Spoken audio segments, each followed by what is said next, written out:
Espero que todos hayan traído su Biblia, aleluya, y que la tengan disponible y que vean en ella la perfecta voluntad de Dios para la vida de todos y de cada uno de nosotros. Aleluya. Gloria al nombre del Señor. La palabra que quiero compartir en este día la he titulado El orden de las prioridades. El orden de las prioridades. Y este tema que les voy a compartir es muy importante porque muchas veces nosotros como cristianos que llevamos años en los caminos del Señor podemos tener el orden de las prioridades invertido, desordenado. Así que pongan mucha atención. Desde aquí también le mandamos un saludo a las personas que a través del internet siguen estas prédicas. Que Dios los bendiga. Así que sobre ese tema es que quiero compartir en este día. Por eso les invito a que tengan su Biblia preparada y que vayan localizando los textos que están ahí en la pantalla, a fin de que cuando yo los esté leyendo, ustedes también me sigan en la lectura y ustedes pueden escuchar su propia voz también leyendo la palabra. Así que el orden de prioridades. Y en la vida, hermanos, hay muchas cosas que nosotros amamos. En la vida hay muchas, demasiadas cosas que nosotros amamos. Otras cosas las aborrecemos. Pero si empezamos a citar cosas, pues son muchas las cosas que nosotros amamos. Podemos decir, amamos a Dios. ¿Cuántos dicen amén? Amamos las leyes de Dios. Amén. Amamos a la esposa y al esposo. Amén. Amamos a los hijos y a las hijas. Amén, claro que sí. Amamos a las nueras y a los yernos. Amén, también. Amamos al padre y a la madre. Amén, claro que sí. Amamos al trabajo. Amén. Amamos el entretenimiento que nos gusta, como puede ser a lo mejor la pesca o la lectura o pintar un cuadro o lo que sea. Pues claro que sí, hay personas que tienen un hobby, un entretenimiento y lo aman muchísimo. Y está bien, hermanos, que tengamos amor por tantas cosas tan diversas, tan diferentes. Está bien, no estoy diciendo que eso esté mal. El problema es que muchas personas tienen el orden de prioridades, prioridades lo tienen desordenado, lo tienen completamente desordenado. Ustedes saben que en el orden de prioridades hay una lista de prioridades. ¿Quién es el que tiene que ser el número uno en todas las prioridades? Dios. Dios tiene un orden perfecto establecido en su palabra para la vida de los seres humanos en esta tierra. El orden de Dios, ese sí es verdad que no tiene ni un error, ni un fallo, ni una equivocación, como puede tener el orden que nosotros establecemos, ¿verdad? Si nosotros seguimos el orden de Dios, todo va a estar bien. Vamos a tener la paz de Dios en el corazón, vamos a tener la conciencia tranquila, que estamos haciendo lo que Dios manda en su palabra. Pero muchas veces van a venir problemas, muchas veces van a venir pruebas a nuestra vida para saber a quién amas más, si amas a Dios o si amas más a Dios que a tu marido o que a tu esposa o que a tus hijos o que al trabajo.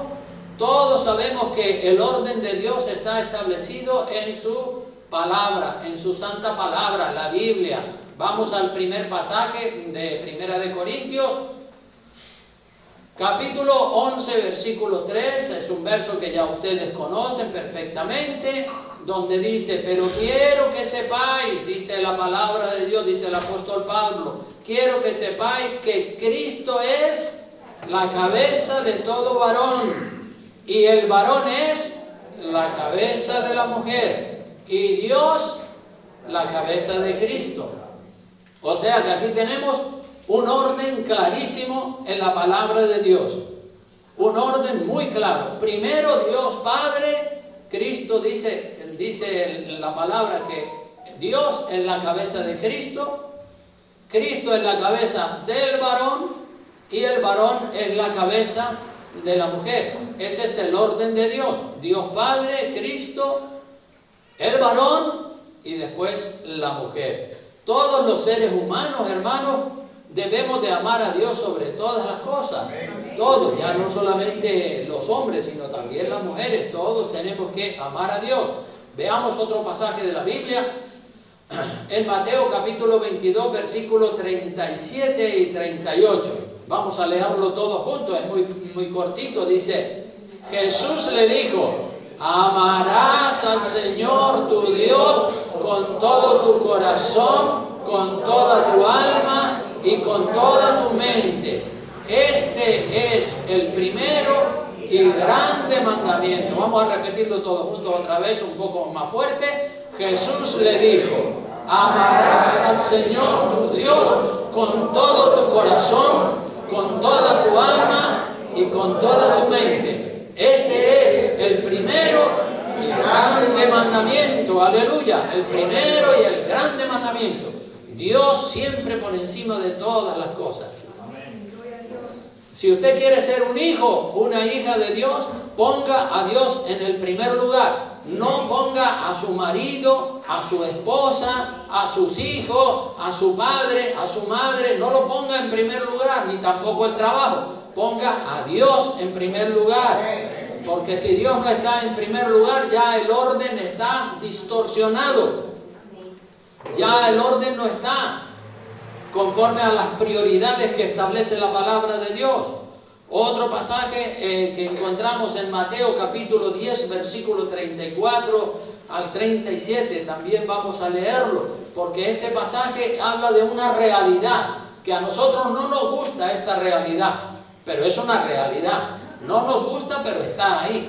Y muchas veces cuando uno lee un pasaje así, a mí me pasaba. Antiguamente, cuando yo recién estaba casado y tenía mis hijos pequeños, pues yo leía este pasaje y decía, no, eso para mí no puede ser.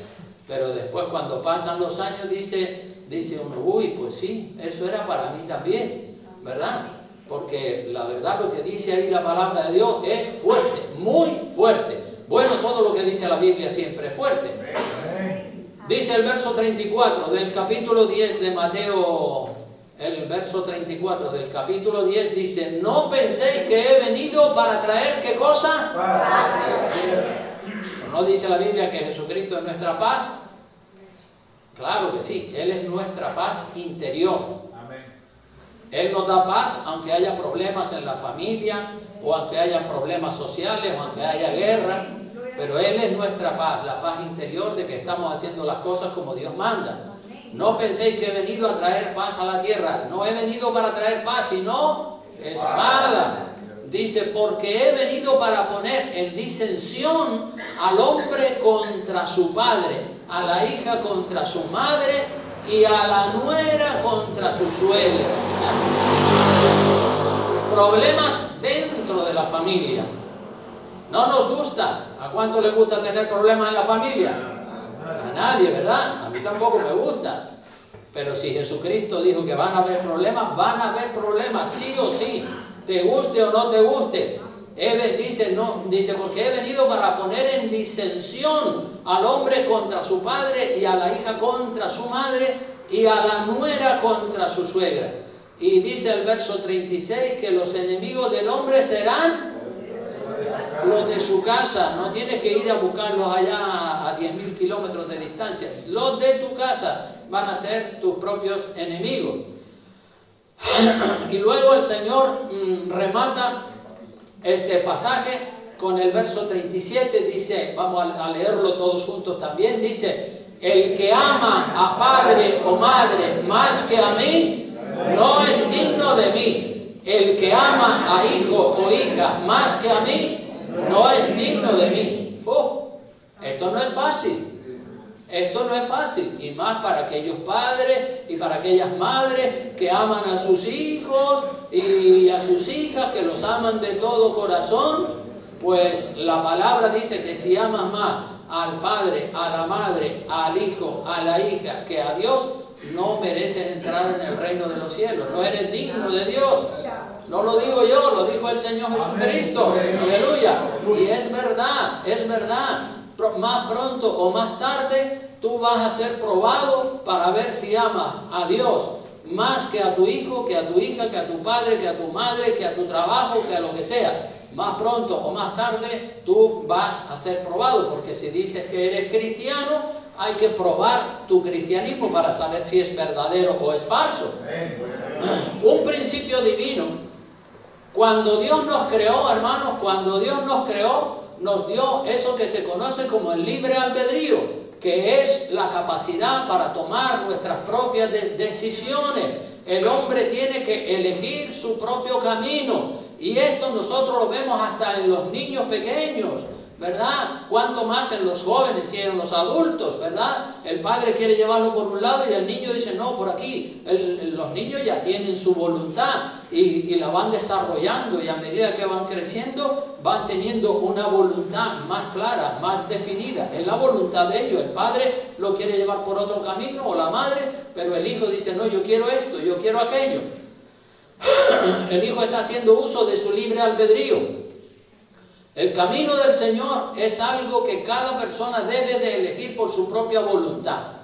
Mientras los niños son pequeños, los papás y las mamás enseñan a los niños el camino del Señor es por aquí, y por lo general los niños siempre obedecen. Pero a medida que los muchachos van creciendo, ellos van viendo otras opciones, otros caminos que llevan sus amiguitos, y ellos entonces empiezan, bueno, mis padres me han enseñado este camino, pero mis amigos me están enseñando este otro. Y entonces se quedan ahí titubeando si coger el camino del padre o si coger el camino de los amigos o de las amigas. Ellos tienen que decidir, más pronto o más tarde van a tener que tomar su propia decisión. El padre querrá, la madre querrá que el niño o el muchacho o la muchacha vaya por el camino que el padre le está enseñando, pero ellos van a ser tentados y van a quedarse ahí titubeando, que si por aquí, que si por allá. Finalmente la decisión la toma cada persona, porque Dios ha dotado a cada persona de lo que se llama el libre albedrío. El camino del Señor es algo que cada persona debe de elegir por su propia voluntad. Y no nos gustan, hermanos, no nos gustan los problemas en la familia, pero está profetizado por Jesucristo que habrán problemas familiares. Así que más le vale mentalizarse y aceptar que un día, si todavía no tiene problemas, un día le van a llegar problemas en la familia, disensiones, diferencias de opinión. Uno tira por un lado y el otro tira por el otro. Así que hoy vamos a ver una historia bíblica sobre lo que es el orden de prioridades en el caso de Aarón y sus hijos. Vamos a ver, prepare Levítico capítulo 10, versículo 1 al 11, para que veamos el orden de prioridades en el caso de Aarón y sus hijos. Levítico capítulo 10. Y todos sabemos que el primer sumo sacerdote llamado por Dios y ordenado con el aceite de la unción, pues fue Aarón, el hermano de Moisés, ese varón de Dios. Aarón fue el primer sumo sacerdote levítico. Aarón era descendiente de la tribu de Leví y Dios lo eligió a él para que fuera el primer sumo sacerdote y sus hijos para que fueran sacerdotes. Aarón tenía cuatro hijos que se llamaban Nadab y Abiú, y Eleazar e Itamar. Estos cuatro hijos eran sacerdotes de Dios bajo la cobertura o bajo la autoridad de Aarón su padre. Ellos sabían que su padre era el jefe, el sumo sacerdote, y bajo esa cobertura tenían que ministrar en el santuario, bajo la cobertura de Aarón. Y Aarón también estaba bajo la cobertura de Moisés. Moisés era el profeta de Dios, al que Dios le reveló todo lo que tiene que ver con la ley, y entonces Aarón, Moisés por orden de Dios, ungió a Aarón para que fuera el sumo sacerdote. Entonces vamos a Levítico capítulo 10, versículo 1 al 11, síganme todos en sus Biblias. Dice así: Nadab y Abiú, hijos de Aarón, tomaron cada uno, ¿qué cosa?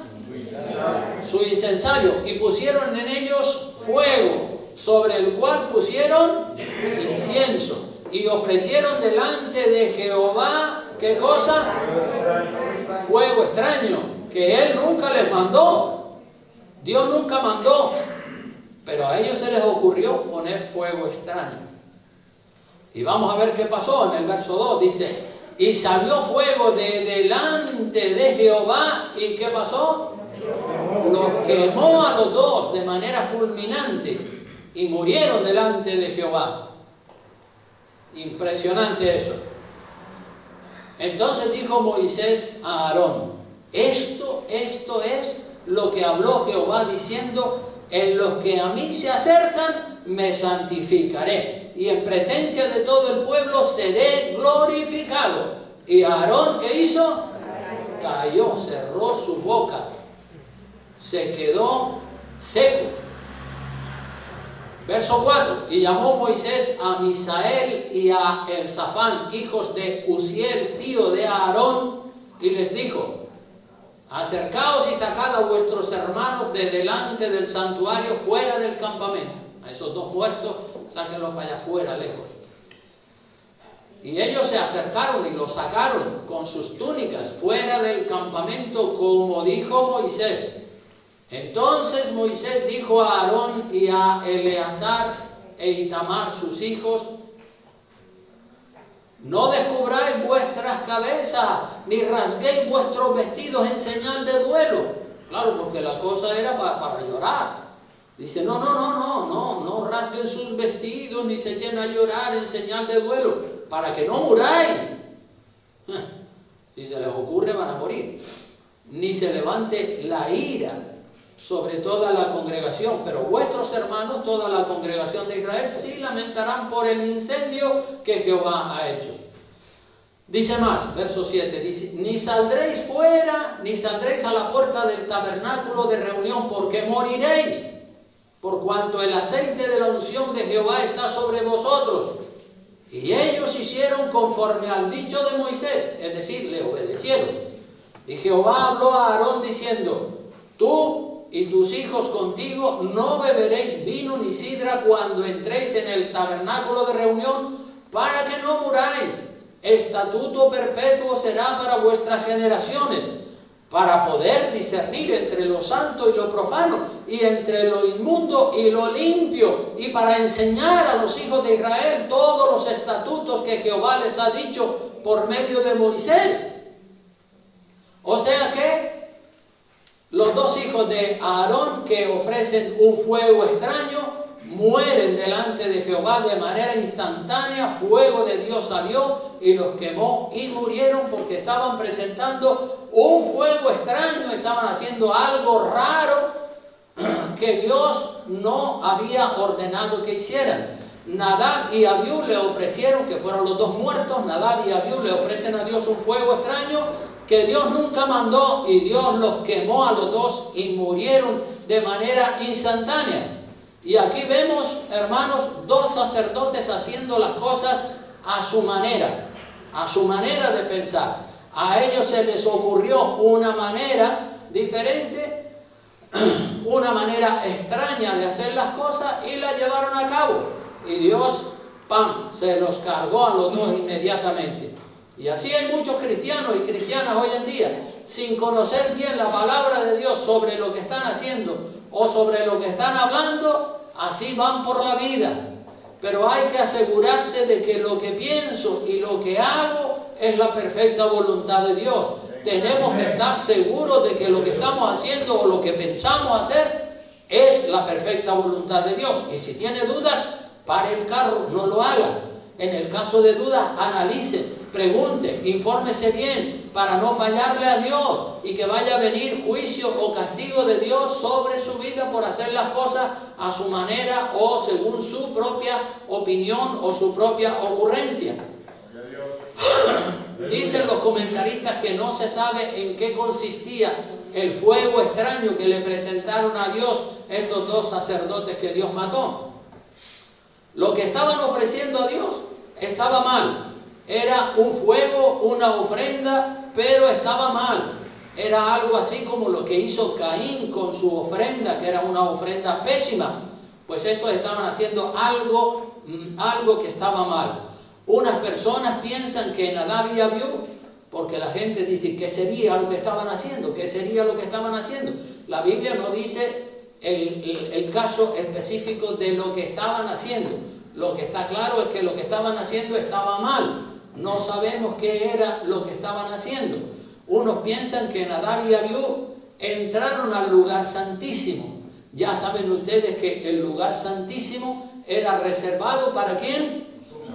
Para el sumo sacerdote, y solo podía entrar una vez al año al lugar santísimo, después de haberse lavado y purificado y hacer muchos ritos. Solo el sumo sacerdote, no los sacerdotes de segundo orden, sino el jefe de los sacerdotes era el único que tenía que entrar al lugar santísimo una vez al año en representación del pueblo delante de Dios para pedirle a Dios que perdonara al pueblo. Pero ningún sacerdote podía hacer eso. Entonces los que piensan, la gente que le da vueltas a las cosas, dice, ¿sería que se metieron a lo mejor estos dos sacerdotes en el lugar santísimo para ver el arca y fue por eso que Dios los quemó y los mató? Bueno, puede ser, no sabemos. Un fuego extraño dice que estaban presentando. ¿Dónde lo estaban presentando? ¿En el patio, en el lugar santo o en el lugar santísimo? Uno no sabe. Otras personas piensan que Nadab y Abiú estaban borrachos. Estaban borrachos cuando presentaron el fuego extraño, lo cual sería una falta grave de respeto y de reverencia a un Dios santo, santo, santo. Ustedes saben que Dios es santo 3 veces, ¿verdad? Dios es santo, santo, santo, aleluya. Y probablemente puede ser, porque también después al final del capítulo vemos que hay una advertencia de Moisés a Aarón y a sus hijos de que no se emborrachen, porque si se emborrachan y entran al santuario borrachos, Dios acaba con ellos. La justicia de Dios es perfecta, hermano. Dios no se equivoca cuando castiga de manera radical y de manera instantánea. Dios sabe por qué lo hace, cómo lo hace, y Él no le tiene que dar explicaciones a nadie, porque para eso es Dios. Y estos sacerdotes que Dios castigó con la muerte sabían que el fuego que estaban presentando a Dios no era correcto, que era un fuego extraño. Y en el supuesto caso de que no lo supieran, ¿por qué lo hacen si no saben? ¿Por qué lo hacen si no saben? Si tiene dudas sobre lo que va a hacer, no lo haga. Ya saben y hemos dicho en numerosas ocasiones que la duda es pecado. Si tiene dudas sobre la decisión que va a tomar, no la tome. Espere, aclare su mente primero. Cuando se trata de las cosas de Dios, uno debe de asegurarse de que actúa de manera correcta según lo revelado por Dios en su palabra. Hermano, es mejor no hacer nada cuando uno tiene dudas. Es mejor no hacer nada que hacer algo sin saber si está bien o está mal. Repito, es mejor no hacer nada cuando uno tiene dudas a hacer algo. Cuando uno tiene dudas, es mejor no hacer nada antes que hacer algo sin saber si lo que vas a hacer está bien o está mal. Y a todos nosotros se nos ocurren cosas. A estos dos sacerdotes que murieron se les ocurrió un fuego extraño. A todos nosotros se nos ocurren cosas. Ideas de todo tipo vienen a la mente. Unas son buenas y otras son malas. ¿Cuántos dicen amén a eso? Durante el día nos vienen ideas, unas buenas y otras malas. Cuidado, examínelas todas. Quédese solamente con las buenas. Y no dé por sentado que todo lo que viene a su mente es correcto. Claro que no. Nosotros no podemos dar por sentado que todas las ideas que se nos ocurren son buenas. No, porque algunas de ellas son malas. Pueden ser que tengan apariencia de que son buenas, pero pueden ser malas. Hay que meditar. ¿Se acuerdan de lo que yo predicaba la semana pasada? ¿Verdad? Meditar, pensar, analizar, escudriñar, investigar, antes de tomar decisiones para que no venga juicio sobre nosotros como pasó con los hijos de Aarón. En aquella época, en el Viejo Testamento, los juicios de Dios eran instantáneos.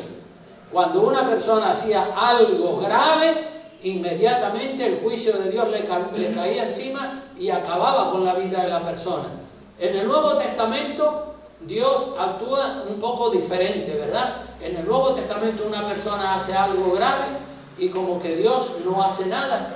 Dios toma nota, es decir, los ángeles de Dios toman nota de esa actitud o de ese hecho grave que cometió la persona, y ya la factura o el juicio se le pasará cuando esa persona esté delante de Dios, cuando haya partido para la eternidad. Por eso muchas personas hoy en día dicen, mira, fulano, mira lo que hizo, asesinó, mató, robó, violó y no le ha pasado nada. No te preocupes, cuando Dios le pase la factura, dijo alguien que los molinos de Dios van despacio, pero muelen muy fino, y cuando le llegue el turno a esa persona, ya verá que Dios le va a pasar la factura. Amén. Así que cuando Moisés vio a estos dos sacerdotes muertos o matados con fuego, dijo, esto es exactamente lo que Dios había dicho.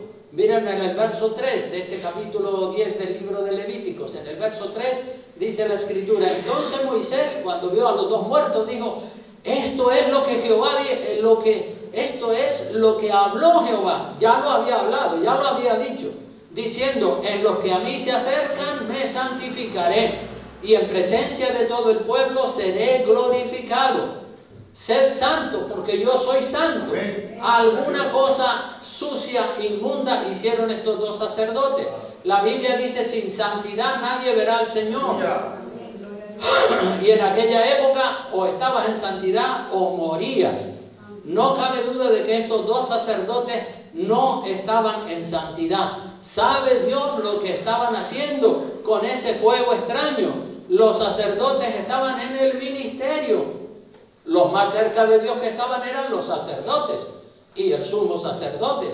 ¿Cómo se atreven a ministrar y entrar en el santuario estando inmundos, estando en pecado, estando borrachos o haciendo un fuego extraño? Hermano, el ministerio es para personas que están limpios de pecado, limpios de malas actitudes. Y si tiene pecado, malas actitudes, malos sentimientos, no suba a ministrar. No está calificado para hacerlo, le puede venir juicio sobre su vida. Y hoy en día, pues, Dios actúa. Hay personas que están muertos espiritualmente, aunque vivos físicamente. Aarón, como sumo sacerdote, Aarón, que era el jefe de los sacerdotes, él no sabía lo que estaban haciendo sus dos hijos, Nadab y Abiú. Si lo hubiese sabido, los hubiese impedido ministrar en pecado o impuros. Pero no lo sabía. Ellos por su propia cuenta, estos dos sacerdotes por su propia cuenta, por su propia ocurrencia, no le preguntaron a su padre. Ellos pensaban que ellos también sabían y que ellos también podían hacer lo que se les ocurría. Hay que preguntar, hay que informarse, hay que aclarar las ideas. A veces el pastor no se entera de lo que pueden estar haciendo las personas que tienen un ministerio en la alabanza, sea un ministerio de alabanza, sea un ministerio de maestro de la escuela dominical, de ujier, de lo que sea. El pastor no es Dios, no es omnisciente, no sabe, no se entera, porque es así. El único que se entera y que sabe todo, hasta lo que las personas están pensando, ¿quién es? Dios. Dios, ese es el único. En el versículo 4 y 5 dice la palabra, y llamó Moisés a Misael y a Elzafán, hijos de Uziel, tío de Aarón, y les dijo, acercaos y sacad a vuestros hermanos de delante del santuario, fuera, échenlos fuera, lejos del campamento, porque están inmundos y han provocado a Dios y han ofendido a Dios, y por eso Dios nos mató. Entiérrenlos fuera. Misael y Elzafán eran parientes de los muertos, pero no eran sacerdotes, eran levitas, es decir, descendientes de la tribu de Leví, pero no eran sacerdotes y por tanto se podían contaminar y coger el muerto y llevarlo a enterrar. Cuando una persona se contaminaba, hermanos, por tocar un muerto, luego se tenía que descontaminar con lavacros, con lavamientos, y también tenía que dejar pasar un tiempo para que se pudiera descontaminar y luego ministrar en el santuario. En el verso 6 y 7 dice la escritura: entonces Moisés dijo a Aarón y a Eleazar e Itamar sus hijos, dice, no descubráis, mira lo que le dijo. Moisés sabía lo que Dios estaba pensando. Moisés sabía que Dios estaba enfadadísimo. Bien enfadado estaba, por eso mató a esos dos. Y Moisés advierte a su hermano, a Aarón y a sus hijos. Y miren lo que les dice: no descubráis vuestras cabezas ni rasguéis vuestros vestidos en señal de duelo, para que no muráis ni se levante ira sobre toda la congregación. Pero vuestros hermanos, toda la casa de Israel, sí lamentarán por el incendio que Jehová ha hecho. O sea que, ¿qué creen ustedes? ¿Cómo creen ustedes que se sentía Aarón con el juicio de Dios que mató a sus dos hijos? ¿Cómo creen ustedes que se sentía? Obviamente le dolió muchísimo, pero tuvo que refrenar sus sentimientos como padre. Aarón tuvo que refrenar sus sentimientos como padre y actuar como sumo sacerdote. Y los dos hijos que le quedaban vivos también tuvieron que refrenar sus sentimientos y actuar como sacerdotes, entendiendo que lo que Dios había hecho era justo y correcto. Porque claro, lo lógico es que cuando un hijo muere, o dos hijos mueren, como en este caso, lo lógico era que Aarón y sus dos hijos que estaban vivos dijeran: ¡ay, Dios mío! Ay, vamos a llorar. Y se rompían. Uno de las señales de duelo era romperse la ropa, revolcarse en el suelo, llorar y armar una polvajera tremenda, ¿verdad? Por la muerte de los dos hijos. Pero Moisés le dice: no se les ocurra hacer eso. Refrenen sus sentimientos. Sí, es verdad que son tus hijos, pero Dios hizo lo que tenía que hacer. Ellos se pasaron de la raya y Dios los puso en el lugar y Dios los castigó como los debía castigar. Así que refrenen sus sentimientos. La santidad, hermanos, la santidad y el sentido de justicia tenía que estar por encima del vínculo de sangre. Estamos hablando del orden de las prioridades, ¿verdad? ¿Quién estaba primero en la vida de Aarón? ¿El amor por sus dos hijos o el amor por Dios? Tenía que ser el amor por Dios, porque si Aarón tiene el amor por sus hijos en el número uno y Dios en segundo lugar, pues entonces apaga la luz y vamos, el juicio de Dios hubiera caído también sobre Aarón y los otros dos hijos que estaban vivos. Así que la santidad y el sentido de justicia tenía que estar por encima del amor por los hijos de Aarón. Aarón no podía enojarse con Dios, ni él ni los dos hijos que estaban vivos, porque sería la muerte de ellos. ¿Cómo se van a enojar con Dios? ¿Cómo van a llorar? No. Ellos se lo buscaron, estos dos sacerdotes se buscaron la muerte por ofrecer un fuego extraño que se las aguante. Y Aarón tiene que refrenar sus sentimientos, tiene ganas de llorar, pero dice: quieto, Aarón, tranquilo, Dios hizo lo que tenía que hacer. No lloren, no hagan luto, no se rompan sus vestidos por los muertos. Los sacerdotes no podían ni siquiera tocar los cuerpos de los muertos porque eran ministros de Dios y se contaminaban si lo hacían al tocarlos. Así que si alguien tenía que estar puro del pueblo de Dios, eran los sacerdotes. Esos tenían que estar puros y santos.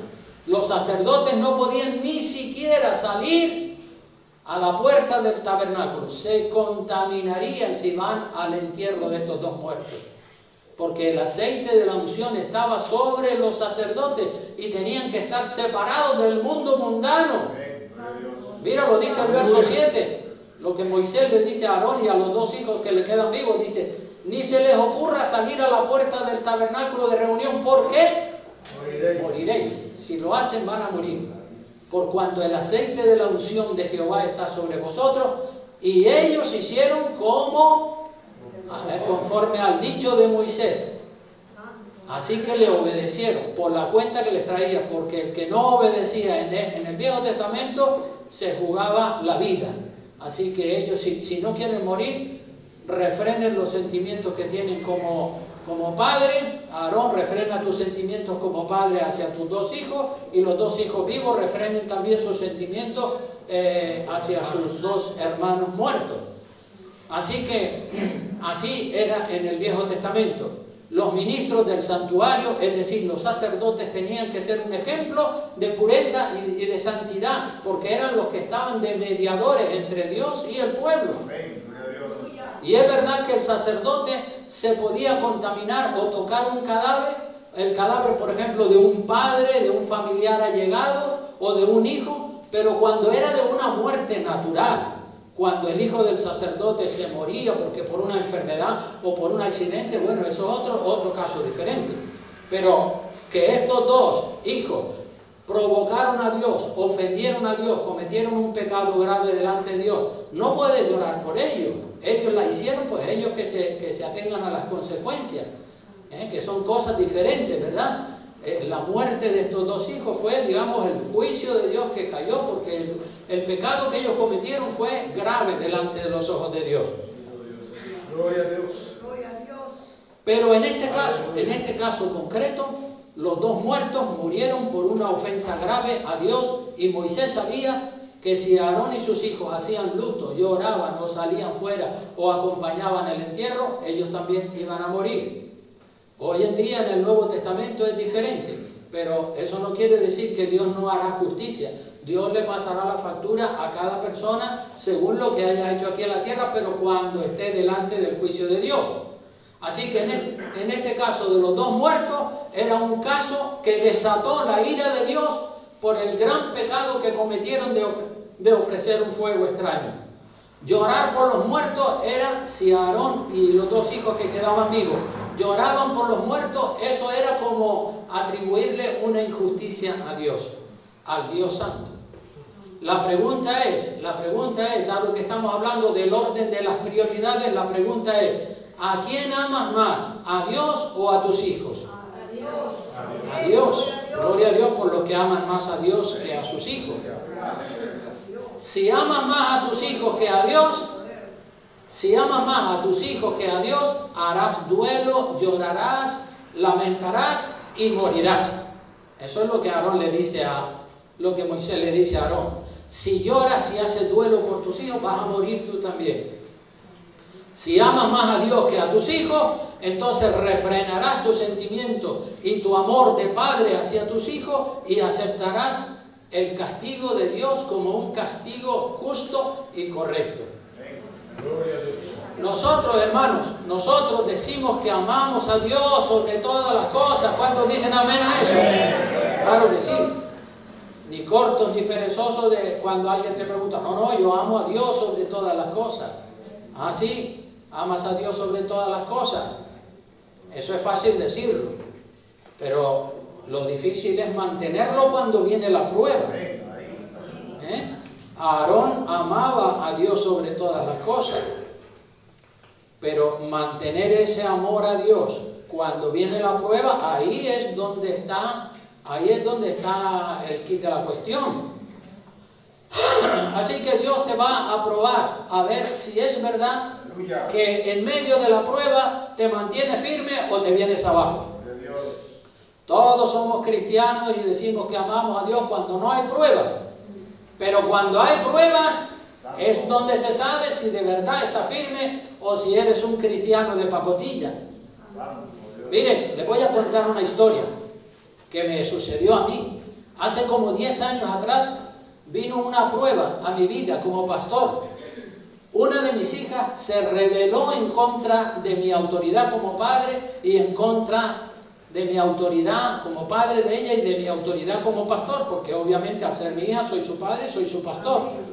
Mi hija tenía 20 años de edad en esa época cuando ella se rebeló y se puso rebelde en contra de mí. Ella quería hacer con su vida justo lo contrario de lo que yo le aconsejaba. Yo amaba a mi hija y la sigo amando, pero yo amo a Dios más que lo que amo a mi hija o a mis hijos. Amén. Miren lo que dice la Biblia en Primera de Timoteo. Yo me la tomo en serio porque hay muchas personas que no se la toman en serio, pero yo, gracias a Dios, me la tomo en serio porque el Señor me ha dado temor de Dios. Primera de Timoteo capítulo 3 versículos 1 al 5, ahí están, hay una lista de requisitos para las personas que suben al ministerio, para las personas que quieren entrar en un ministerio pastoral. Dice Primera de Timoteo capítulo 3, usted se lo puede leer en su casa completo, yo le voy a leer solamente los 5 primeros versículos que son los que atañen al tema del que estoy predicando.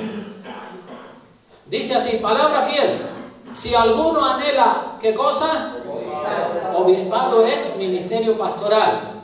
¿Qué dice? Buena obra desea. ¿Quiere ser pastor? Fantástico, buena obra desea.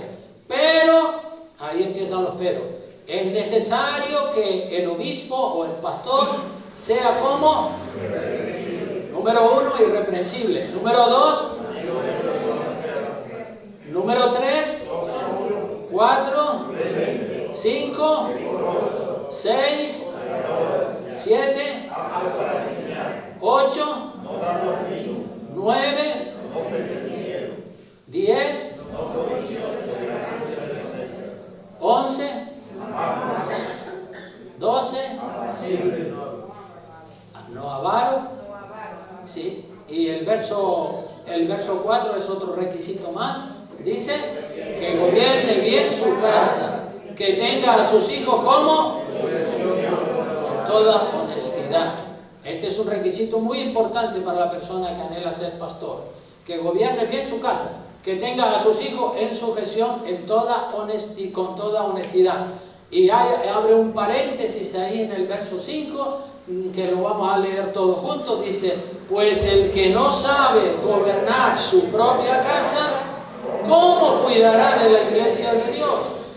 Yo me tomo eso en serio.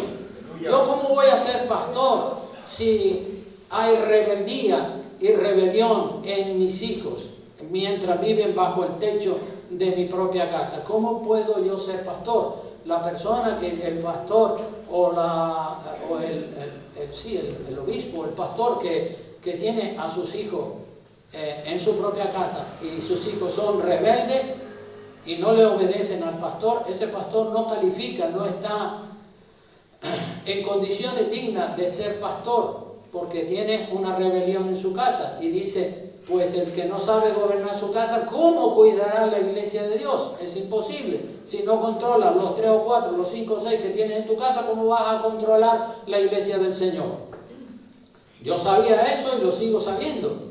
Si yo como padre hubiese claudicado y me hubiese dejado manipular por los caprichos de mi hija, entonces yo no hubiera tenido dignidad para seguir pastoreando. Tendría que haber renunciado. Cuando mi hija se rebela en contra de mí, yo tengo que renunciar, porque si yo dejo que ella haga lo que a ella le da la real gana y ella está en rebeldía en contra de mí y yo no controlo eso, pues entonces no tengo autoridad para ser pastor. Si ese es el caso, yo tengo que renunciar y decir, bueno, pues suelto el ministerio pastoral porque tengo una revolución en mi casa, tengo una hija rebelde que no me quiere obedecer, entonces no califico, no tengo autoridad para ser pastor.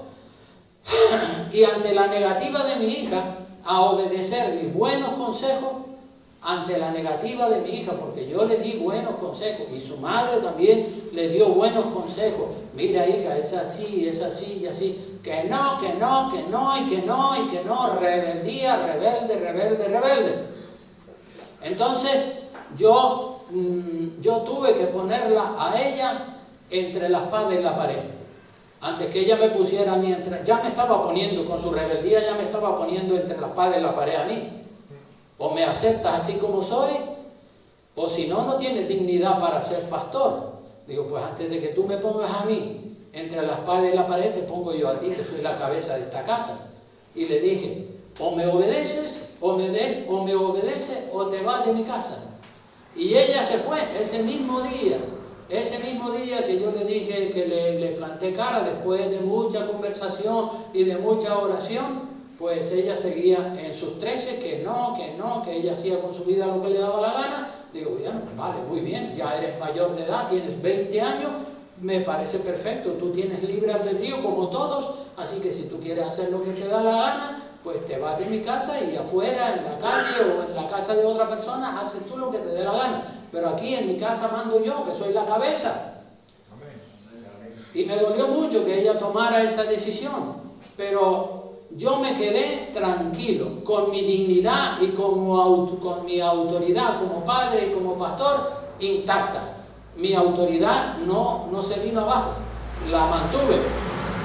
Si yo hubiese permitido a mi hija seguir viviendo en mi casa en rebeldía, yo me hubiera sentido mal como padre y como pastor yo no podría predicar. Si ella está en mi casa, bajo mi techo, en rebeldía, yo me siento mal como padre y como pastor no tengo dignidad para predicar. Ya lo dice ahí el pasaje de Primera de Timoteo. Y mi esposa, que es una mujer de Dios, ella aceptó que esa era la decisión correcta. Aunque nos doliera como padre, esa era la decisión que teníamos que hacer. Teníamos que poner la voluntad de Dios por encima del amor por nuestra hija. Claro que amamos a nuestra hija, pero a Dios lo amamos más que a mis hijos y que a mis hijos. Y mi esposa también amaba y ama mucho a mi hija, pero mi esposa me ama más a mí que a mi hija. Ese es el orden de Dios. ¿Se imaginan ustedes que en ese conflicto familiar mi esposa se hubiese puesto a favor de mi hija y en contra de mí? ¿Qué hubiese pasado? Hubiese roto mi matrimonio y me hubiese dejado a mí como pastor como si fuera una marioneta. Por eso le decimos a todos, pongan orden en su casa, el orden de Dios. Tienen que refrenar los sentimientos. Aarón tuvo que refrenar los sentimientos como padre hacia sus hijos para que la voluntad de Dios estuviera por encima del amor por sus hijos. Ya saben lo que dice la Biblia, lo hemos leído. Si amas más al padre o a la madre o al hijo o a la hija que a Dios, entonces ya no tienes dignidad para entrar en el reino de los cielos. Así que, hermana, ame a su marido por encima del amor que le tenga a sus hijos. Ame a su marido más que lo que ama a sus hijos, más que lo que ama a sus hijas. Los hijos se casan y se van de la casa. Los hijos se casan y se van de la casa. ¿Cuántos dicen amén? Pero su marido va a estar con usted hasta que la muerte lo separe. Entonces es lógico que tiene que amar más a su marido. Además está bajo la autoridad de su marido. Ame más a su marido que lo que ama a sus propios hijos, porque muchos matrimonios se han roto porque la madre ama tanto a los hijos y a las hijas, y al final el marido se siente como una marioneta y dice, no puedo hacer nada. Miren, los hijos son prestados, y usted los tiene bajo su cobertura, como padre, como madre, usted los tiene bajo su cobertura durante 18, 20, 25 años, pero los hijos vuelan y se van. Eso es ley de vida. Y entonces usted como mujer tiene que amar más a su marido que a sus hijos. Y eso fue lo que hizo mi esposa. Gloria a Dios, porque tengo una esposa que es fiel y se somete a lo que yo digo, y que lo que yo digo está en consonancia con la palabra de Dios. No es que yo soy un dictador, no, yo digo así dice el Señor, no son ocurrencias mías. Así que muchos matrimonios se han roto por poner a los hijos por encima del amor al cónyuge. Otros matrimonios no son felices porque el marido y la mujer no se entienden, no dialogan y cada uno va cogiendo su propio camino.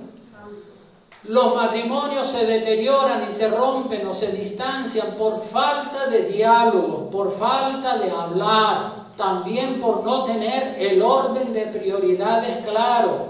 ¿Quién es primero? ¿Quién es segundo? ¿Quién es tercero? Para la mujer el primero tiene que ser su marido, que es su cabeza. Para el hombre el primero tiene que ser Jesucristo, que es nuestra cabeza. Y muchas personas me criticaron por esa decisión que yo tomé hace 10 años. Y me decían, ay, usted no ama a sus hijos, usted no ama a sus hijos. Sí, amo a mis hijos. Claro que los amo, mentira del diablo de que no los amo. Yo amo mucho a mis hijos, pero a Dios lo amo más que a mis hijos. Es así, ese es el orden de Dios. Y yo creo que Dios está contento cuando uno mantiene ese orden fijo. Porque si yo amo más a mis hijos, entonces Dios queda relegado ahí en un segundo plano. No. Yo hice lo correcto. Y unos años más tarde, mi hija vino a mi casa, lloró, me pidió perdón, Yo la perdoné desde que cometió el error, pero después le di un abrazo y la perdoné y ya se acabó el problema. Ella le tendrá que dar cuenta a Dios de su vida, de sus hechos, y yo de los míos. Así que, hermanos, aquí tenemos una enseñanza preciosa de la palabra de Dios. Ya voy terminando, pero vamos a volver al capítulo 10 del libro de Levítico para que veamos lo que dicen los versículos 8 al 11. Por eso es que digo que cuando la gente se pone a darle vueltas al asunto sobre qué es lo que estaría, en qué consistiría el fuego extraño que ofrecieron estos dos sacerdotes que murieron, en qué consistiría, por eso muchos dicen, no, eso es que estaban borrachos, no es que entraron al lugar santísimo, sino que estaban borrachos, porque si no, no se entendería el comentario que hace Moisés en el verso 8 en adelante. Dice, y Jehová habló a Aarón diciendo, miren la advertencia que le da Jehová a Aarón. Jehová habló a Aarón diciendo, tú y tus hijos contigo no beberéis vino ni sidra cuando entréis en el tabernáculo de reunión, para que no, ¿qué? Para que no muráis. No se les ocurra entrar ahumados o borrachos, no, porque van a morir. Estatuto perpetuo será para vuestras generaciones.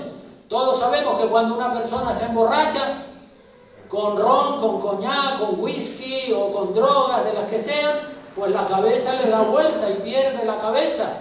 ¿Y cómo vas a estar en el santuario del Señor medio borracho? Es que un rayo te quema, te funde ahí. Aquí tenemos en estos 4 versículos, del 8 al 11, 4 versículos, una solemne advertencia de Dios que se produce en el contexto de la muerte de Nadab y Abiú. Por eso algunos piensan que esos dos sacerdotes estaban borrachos cuando Dios los mató.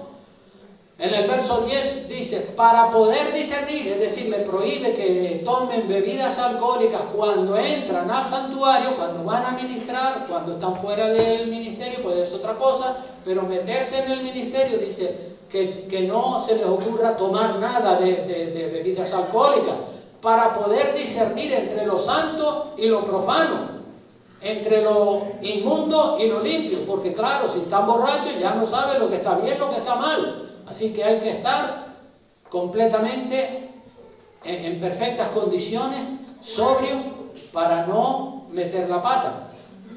Y dice además, y para enseñar a los hijos de Israel todos los estatutos que Jehová les ha dicho por medio de Moisés. Así que todos sabemos que las bebidas alcohólicas, las drogas, la cocaína, la heroína y otras le hacen perder la cabeza a la gente. Borrachos o drogados hacen cualquier locura y pierden la cabeza, pierden el sentido, pierden la sensibilidad para examinar las cosas y para saber distinguir entre lo que está bien y lo que está mal. Así que el pecado de Nadab y Abiú, por el cual murieron, consistió en actuar con respecto a las cosas de Dios, haciendo las cosas como a ellos se les ocurría. Nadab y Abiú no fueron reverentes, no fueron prudentes. Ellos pensaban que de cualquier manera ellos podrían ministrar en el santuario. Sí, mi padre tiene muchos requisitos, mi padre tiene muchos reglamentos, vamos a hacerlo así, de esta manera tampoco va a pasar nada. Y hoy en día hay pastores y hay iglesias que tienen unos desórdenes en el culto impresionantes. Y si usted los quiere ver, yo a veces me pongo a mirar vídeos de iglesias y de pastores donde es un verdadero desmadre, un verdadero caos, falsas doctrinas, sensacionalismo, falsa profecía, show, espectáculo, luces de colores, bombas de humo. Dice uno, pero esta gente está locos, ¿y qué les pasa? Desórdenes, falsas profecías, falsas doctrinas, falsos milagros, espectáculos bochornosos. Entre usted en internet y vea, para que no caiga en el error. Tenemos que tener los ojos bien abiertos. Y tenemos que ser una iglesia ordenada, como dice la palabra. Y como dicen los jueces, cuando están juzgando, Muchas veces hemos visto los jueces que están juzgando un juicio y se levanta un alboroto, la gente, uno hablando por aquí, otro hablando por allá, y el juez coge el martillo y dice, orden, orden, orden, cállese todo, para poder entender, para poder juzgar. Orden en las prioridades, orden en las prioridades. Ponga a Dios primero, después ponga a su esposo y después a sus hijos. Pero Dios tiene que estar primero, hermano, hermana. A todos nosotros un día, más pronto o más tarde, nos tocará elegir entre dos cosas o entre dos amores. A mí me tocó elegir entre Dios, el amor a Dios y el amor a mi hija. A Aarón le tocó también elegir entre el amor a Dios y el amor a sus hijos. Gloria a Dios que él eligió amar a Dios primero. Y muchas veces puede ser que Dios permite una circunstancia, una situación en la que tú tienes obligatoriamente que tomar una decisión, porque estás entre la espada y la pared. O amas a Dios o amas a tus hijos. A mí me tocó tomarla. Y gracias a Dios y al respaldo de mi esposa también pudimos hacer las cosas como Dios manda. A veces tienes que tomar decisiones entre tu marido y tus hijos. ¿Con quién me quedo? ¿Con mi marido o con mis hijos? ¿Con quién me quedo? ¿Con Dios o con el mundo?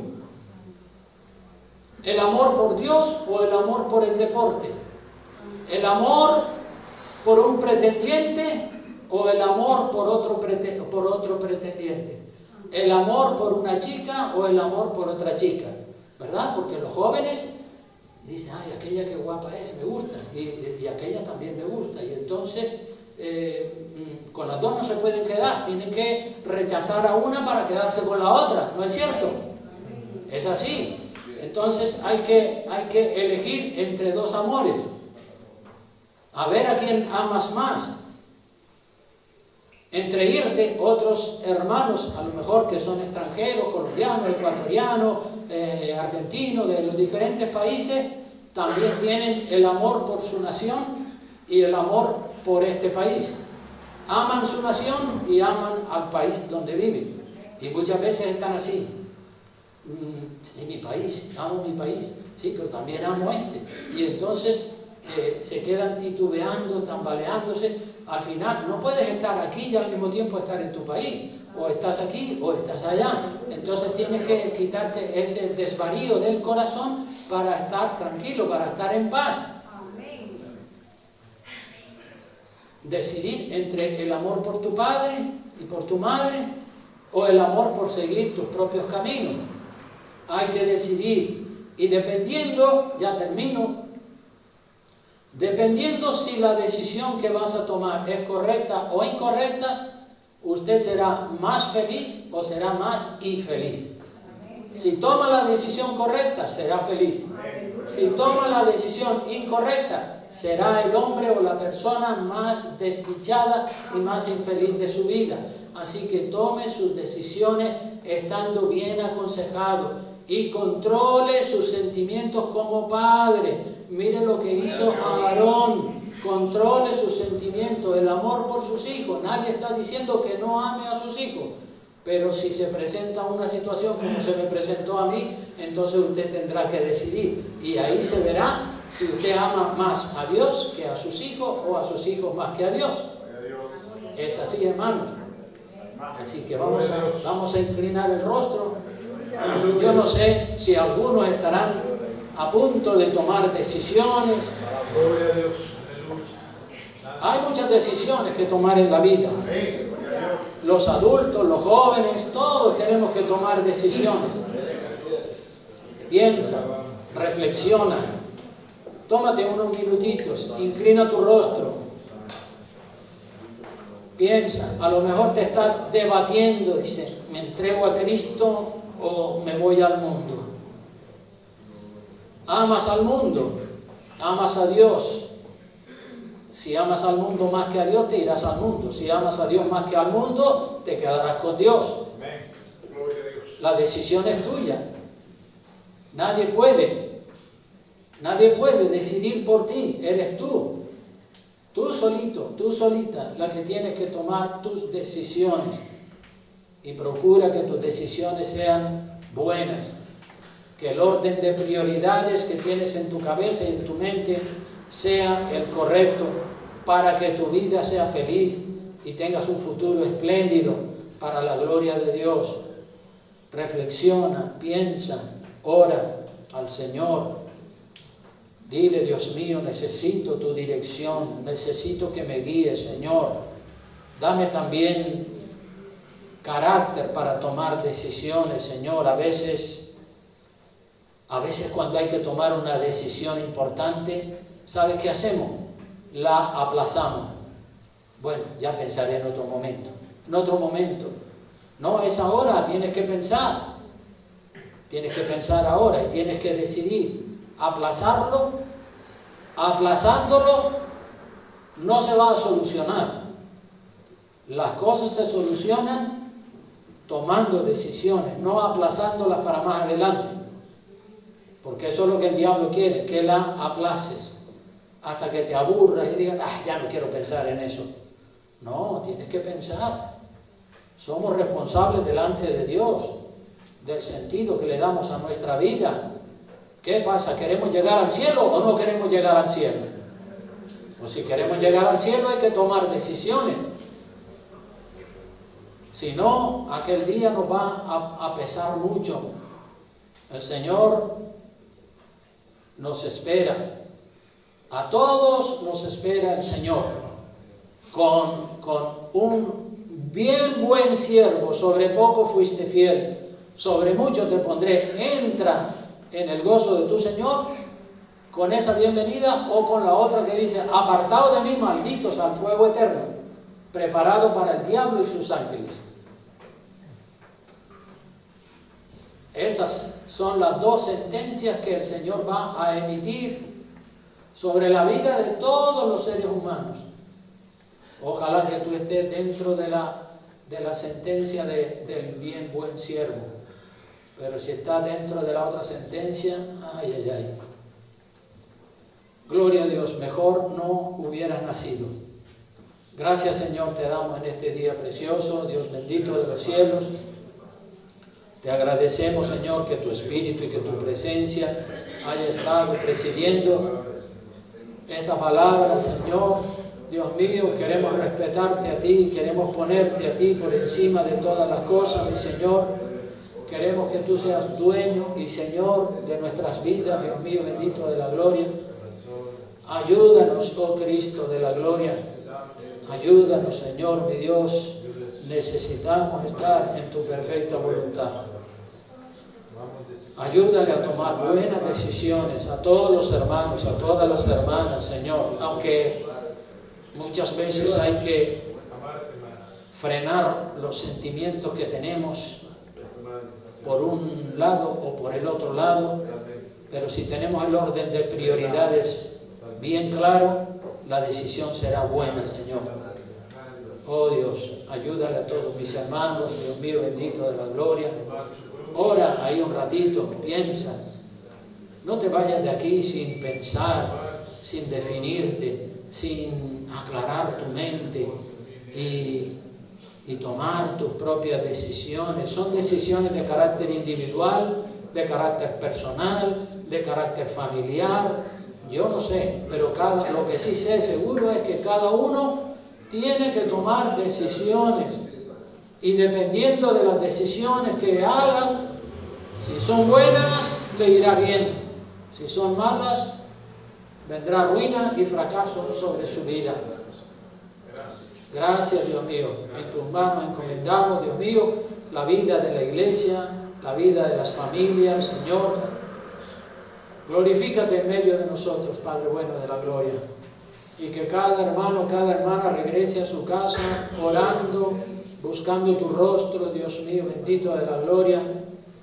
Definiendo, pensando, meditando, como predicaba la semana pasada. Medita, piensa, ora, reflexiona, examina y finalmente, si tienes dudas, pregúntame, que yo estoy aquí para ayudarte como pastor.